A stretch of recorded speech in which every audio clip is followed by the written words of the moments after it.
Lowest point मेरा आया था जब जेई मेन से पहले हमारे फुल टेस्ट स्टार्ट हुए थे। उस टाइम पे मेरे मार्क्स लाइक बहुत ज़्यादा ड्रॉप हो गए थे, मतलब हाफ हो गए थे बिल्कुल मार्क्स जो मेरे नॉर्मली आते थे। तो उस टाइम पे मैं बहुत डीमोटिवेटेड फील कर रहा था कि मेरे मार्क्स नहीं आ रहे, मैं मेहनत पूरी कर रहा हूँ। पेरेंट्स मेरे बहुत सपोर्टिव थे, उन्होंने लाइक मुझे कभी भी डांटा नहीं कि मैं पढ़ नहीं रहा, क्योंकि मैं खुद पढ़ता था और मुझे वो कभी कैसे डांटने की उनकी ज़रूरत नहीं पड़ी कि तू पढ़। तो उनका वो कभी ज़रूरत उनको हुई नहीं और वो काफ़ी सपोर्ट करते थे। जब मेरे कम मार्क्स भी आ रहे थे तो उन्होंने मुझे डांटा नहीं, उनको मुझ पर भरोसा था कि मैं अच्छा करूँगा।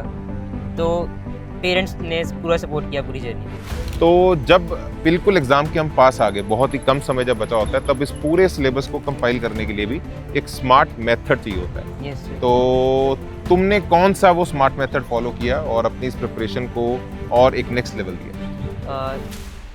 तो बच्चों, हमारे साथ आज सौमिल जुड़ा है और सौमिल ने जेईई एडवांस के अंदर इस बार हासिल किया है 2025 के अंदर 3651 रैंक। तो सौमिल, कैसा लग रहा है इस बार 2025? मुझे बहुत अच्छा लग रहा है। मेरा एक आरसीबी भी जीत गई, मैं भी जीत गया और मेरा मेंस भी अच्छा हुआ। फाइनली आईआईटी जा पा रहा हूँ, जो मेरा हमेशा से एक बहुत बड़ा ड्रीम था। क्या बात है। तो सौमिल, इसके अंदर सबसे पहले ये बताओ यार, ये जो प्रिपरेशन आपने 2025 के अंदर जो भी ये पूरी एडवांस का इस बार एग्ज़ाम निकाला, तो आपकी ये पूरी जो जर्नी थी, आपने वेदांतु के साथ कैसे और कब से शुरुआत की? वेदांतु के साथ मैंने 12th क्लास में वेदांतु के साथ जुड़ा मैं, और Rishi sir, Prasoon sir, Rohit sir, तीनों ने मुझे बहुत सपोर्ट करा। रेगुलरली हमारी क्लासेस होती थी, डाउट सेशन होते थे। वो जब भी हमें डाउट्स होते थे हमें कांटेक्ट कर लेते थे। और एडवांस के टाइम पे हमारे एक लवे प्रोग्राम हमारा चला, उसका हमें मॉड्यूल मिला, उसके अलग से ऑनलाइन डिस्कशंस होती थी और टेस्ट रेगुलर होते थे। लाइक हर 1-2 दिन बाद एडवांस टेस्ट होते थे, जिसका पूरा ऑल ओवर इंडिया रिजल्ट आता था। तो प्रिपरेशन वेदांतु के साथ मेरी बहुत अच्छी रही। तो प्रॉपर तुम 11th के बाद 12th में जब आए, तो प्रॉपर तुमने फिर अपना लग के यहाँ पे पूरी अपनी क्लासेस लगा के सारा अपना कवर अप किया? हाँ जी। ओके। अच्छा, जितना इंपॉर्टेंट रोल इस जर्नी के अंदर आपके टीचर्स और आपके मेहनत का है, उतना ही इंपॉर्टेंट रोल इस जर्नी के अंदर आपके सही कंटेंट का है। हाँ जी। तो कंटेंट ने कितना कंट्रीब्यूट किया और तुमने कैसे कंटेंट को अपनी इस प्रिपरेशन के अंदर अपना एक वेपन बनाया और एक हथियार बनाया?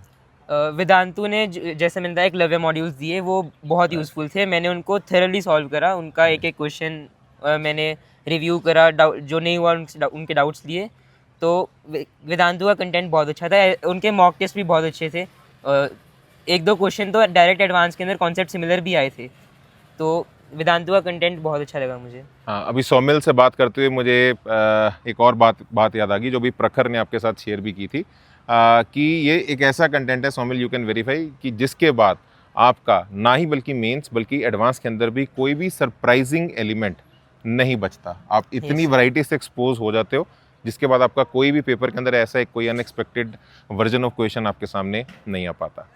ग्रेट। अच्छा सौमिल, इस पूरी जर्नी के अंदर बहुत सारे लोज भी आए होंगे। कई बार ऐसा लगा होगा इस प्रिपरेशन को गिव अप कर देते हैं। तो इस पूरी प्रिपरेशन के दौरान वो लोएस्ट पॉइंट जो रहता है, जब वो आया, एक तो कब आया और कैसे आपने उसके अंदर खुद को अपने आप दोबारा ओवरकम किया? लोएस्ट पॉइंट मेरा आया था जब जेई मेन से पहले हमारे फुल टेस्ट स्टार्ट हुए थे। उस टाइम पे मेरे मार्क्स लाइक बहुत ज़्यादा ड्रॉप हो गए थे, मतलब हाफ हो गए थे बिल्कुल मार्क्स जो मेरे नॉर्मली आते थे। तो उस टाइम पे मैं बहुत डीमोटिवेटेड फील कर रहा था कि मेरे मार्क्स नहीं आ रहे, मैं मेहनत पूरी कर रहा हूँ। बट फिर मैंने अपने टीचर से बात करी, तो उन्होंने कहा लगे रहो, गिव अप मत करो, बस कंसिस्टेंटली अपने एफर्ट डालते रहो। तो मैंने वही किया, मैंने ज़्यादा सोचा नहीं कि मार्क्स नहीं आ रहे, तो मैं लगा रहा और फाइनली फिर मेरा अच्छा ही हुआ। तो बच्चों, जैसा आप देख सकते हैं, consistency is the key to success. लगे रहिए। बड़ी अच्छी एक मार्टिन लूथर की स्टेटमेंट है, if you can't fly you should run, if you can't run you should walk, if you can't walk you should crawl, the only thing which matters that you should keep moving. चलते रहिए, रेंगते रहिए, अपनी मंजिल पे धीरे धीरे आगे बढ़ते रहिए। सौमिल, हमें ये ज़रूर बताओ कि इस प्रिपरेशन के अंदर नो डाउट, जैसा कि वेदांतु के टीचर्स ने आपको पूरा सपोर्ट किया, आप भी लगे रहे, लेकिन इसके अंदर कहीं ना कहीं पेरेंट्स का भी एक बहुत इंपॉर्टेंट रोल रहता है।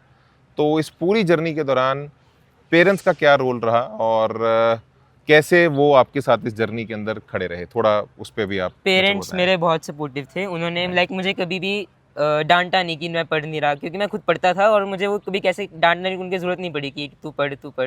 तो उनका वो कभी ज़रूरत उनको हुई नहीं और वो काफ़ी सपोर्ट करते थे। जब मेरे कम मार्क्स भी आ रहे थे तो उन्होंने मुझे डांटा नहीं, उनको मुझ पर भरोसा था कि मैं अच्छा करूँगा। तो पेरेंट्स ने पूरा सपोर्ट किया पूरी जर्नी में। तो सभी पेरेंट्स को ये मैं निवेदन करना चाहूँगा इस चैनल के माध्यम से, ज़रूर अपने बच्चों की शक्ति बने, उनकी ताकत बने, ताकि वो भी इस प्रिपरेशन में आपकी शक्ति को आगे लेते हुए आगे बढ़ें और अच्छे रिजल्ट्स और अच्छे मुकाम तक अपने सपनों को हासिल कर पाएँ। अच्छा सौमिल यार, एक बात ज़रूर सब बच्चों को बताओ कि इस बार आज का जो ज़माना है वो स्मार्ट ज़माना है, जहाँ पे आपको अपनी प्रिपरेशन को भी एक बहुत अलग स्मार्ट अंदाज के दौरान कंडक्ट करना होता है। तो जब बिल्कुल एग्ज़ाम के हम पास आ गए, बहुत ही कम समय जब बचा होता है, तब इस पूरे सिलेबस को कंपाइल करने के लिए भी एक स्मार्ट मेथड चाहिए होता है। Yes sir. तो तुमने कौन सा वो स्मार्ट मेथड फॉलो किया और अपनी इस प्रिपरेशन को और एक नेक्स्ट लेवल दिया? वेदांतु के फ्लैश कार्ड्स एक्चुअली मुझे प्रोवाइड किए गए थे, जो जो काफ़ी कंसाइज में उन्होंने पूरा चैप्टर लाइक फॉर्मूलेस दिए होते हैं, समरी दी होती है, तो मैं वो यूज़ करता था। खुद के भी शॉर्ट नोट्स बनाए थे और वो भी यूज़ करता था। लाइक जब ट्रैवल करना होता था तो वो काफ़ी कंसाइज शॉर्ट नोट्स रहते थे, जब वो मुझे काफ़ी हेल्प करते थे रिवाइज क्विकली सब कुछ ओवरव्यू लेने में।